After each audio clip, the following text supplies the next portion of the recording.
Hello, my name is Mehbod Bakhshuri, an internal medicine resident from Advent Health Orlando. Today I'm going to talk about our poster entitled Risk of Stroke in AF Patients with CLL, an NIS database analysis. As we know, atrial fibrillation is increasingly recognized in patients with CLL, especially in those treated with Bruton tyrosine kinase inhibitors like ibrutinib.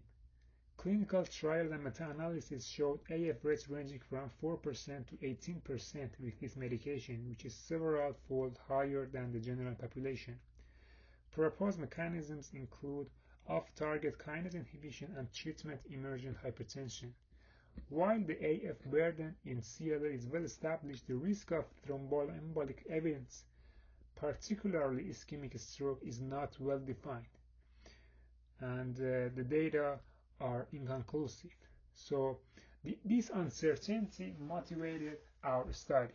So we used the NIS database from 2016 to 2018, which is the largest inpatient database in the US.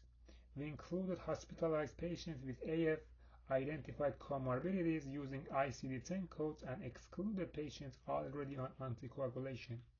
And to minimize confounding, we perform one-to-one propensity score matching between AF patients with and without CLL and adjusted for interested and related risk factors.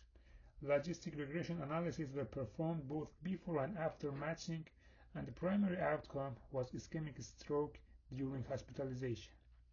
Our cohort included over 1.17 million AF patients, of whom about 6,300 had CLL. Patients with CLL were older, with a mean age of 78.8 versus 74.6 years, and were more often male. Interestingly, they also had higher rates of intracranial hemorrhage. When looking at stroke risk, we found a paradoxical association. AF patients with CLL had a lower risk of ischemic stroke compared to those without CLL.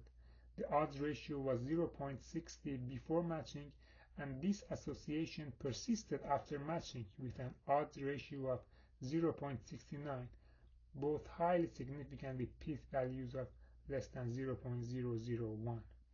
To summarize, despite a higher baseline risk profile, AF patients with CLL were less likely to experience ischemic stroke than AF patients without CLL. This finding challenges our assumption based on traditional stroke risk factors, and clinically, these results suggest that we may need to rethink anticoagulation strategies in AF patients with CLL, especially given their higher bleeding risk.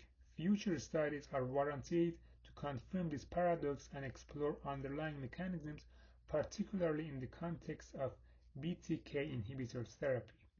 Thank you so much for your time. I would be happy to answer any questions.